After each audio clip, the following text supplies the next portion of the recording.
A friend of mine wrote an article, 10 top tips for effective risk management, and tip 4 was kill the risk manager. Now, before you worry that we're suggesting murder here, the idea was not to kill people, but to kill the job title. What's wrong with the job title of risk manager? Well, it implies that a risk manager manages risk.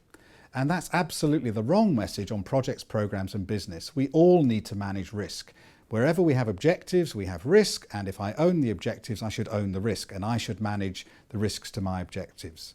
So if we don't have a risk manager, does that mean there's no risk role on our project?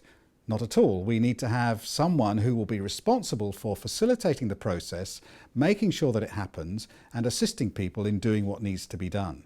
And I would prefer to call that person a risk coordinator, a risk champion, or a risk process manager.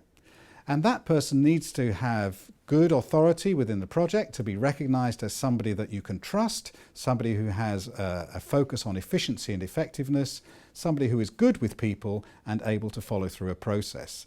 The risk coordinator is a very important role, particularly on large projects, to make sure that risk is not forgotten, to make sure that risk is not relegated to the bottom of the agenda, but it gets proper attention during the project, and that people actually implement the actions that they've agreed to take in order to manage risk. So kill the risk manager, but make sure that you have a good risk coordinator.